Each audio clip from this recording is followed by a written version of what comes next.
So you join me for another fireside chat. Welcome. Last time I had a chat about some of the mistakes that I've made. And this time we're going to have a look at some of the benefits of living off-grid, or whatever this term is. The permaculture lifestyle, I think it is. Permaculture is way beyond off-grid. The term off-grid has been a little bit sort of hijacked, I guess, just meaning not using the electricity provided by the national grid, but you can do that in town. Whereas an attempt to be lighter on the earth in all aspects is way beyond just off-grid.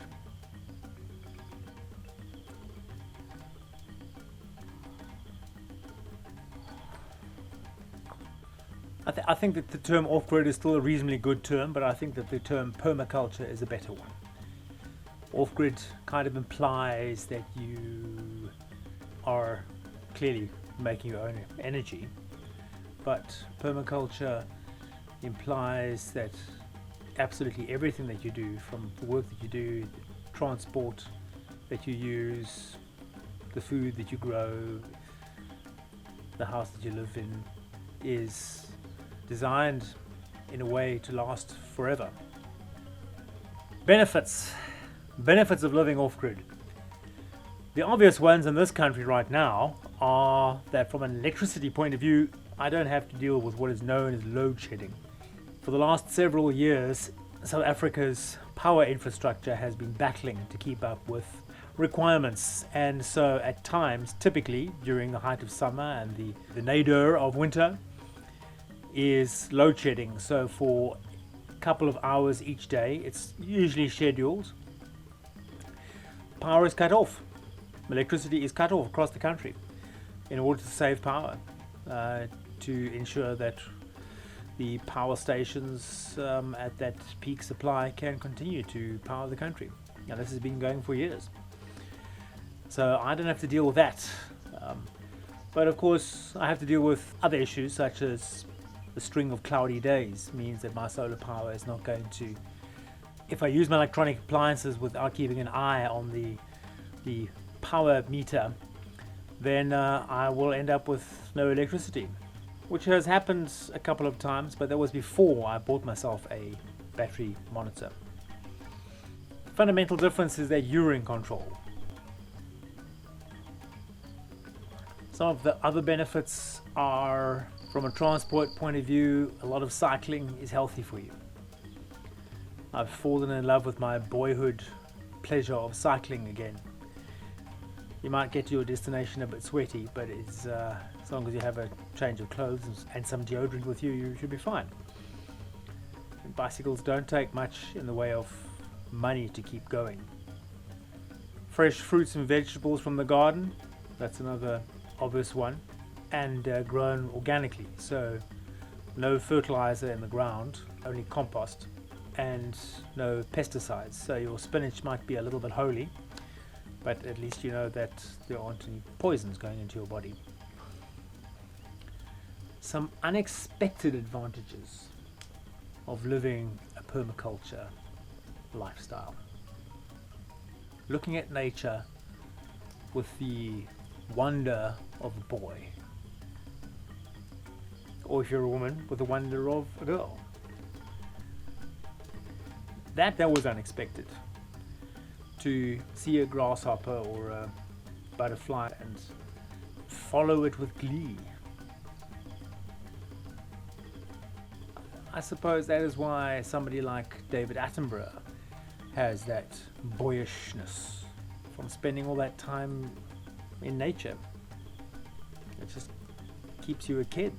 Even now in his mid-90s, he's still so childlike, which is wonderful.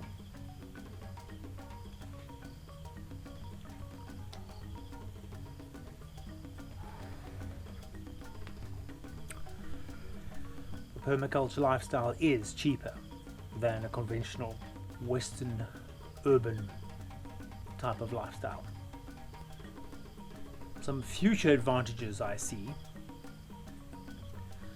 would be knowing more of the medicinal plants and using those for minor ailments such as stomach problems and headaches and that kind of thing. Even more savings and health benefits by eating even more from my garden right the way through the year. I think though that the most important advantage is not just what I feel doing this personally, but the advantage to everybody, and indeed to everybody's children and grandchildren, if everybody had to do something similar. That is by far the most advantageous. This is not just a personal thing because I have a child.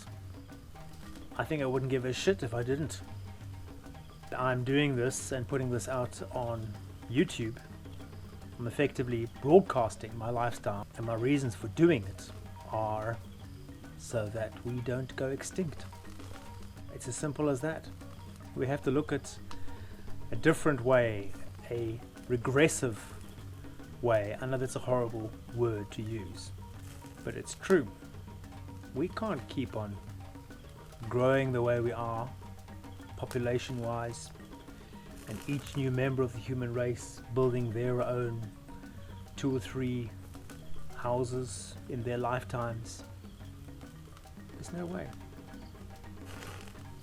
A child of 10 can understand that concept, but adults of 40 mostly can't. They're too entrenched in the system.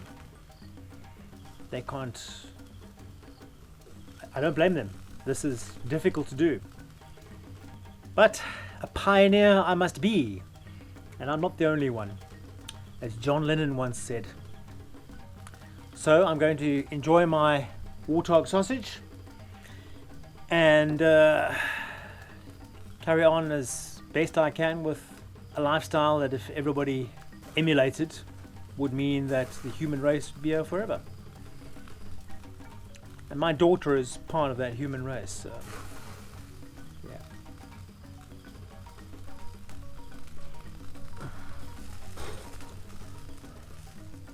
Yes, nobody wants to admit that what we are doing is harmful. We repeat on a daily basis the mantra that it'll be okay, everything will be okay, and we buy the next wonderful gadget. Yes, I'm recording this on a gadget, but it's the only way I can get it out to the masses. See, in the old days, it would have been a reporter interviewing me and then out through the newspapers. And trust me, it is not all doom and gloom.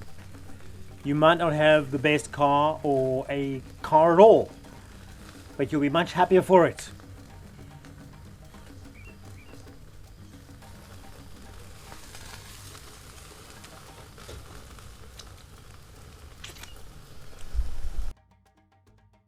Thank you so much for watching. I have a favor to ask of you. If you can think of anything that I haven't covered, please let me know in the comments below, and I shall fix that little problem with a video dedicated to you. To watch a new video, click here. To watch a playlist, click right here. If you think you'll enjoy watching videos about my alternative lifestyle, and I think you will, hit that subscribe button. I also have a comedy channel which I think you'll enjoy. For that, you can click up here. Please like or don't like. I upload a new video every Wednesday.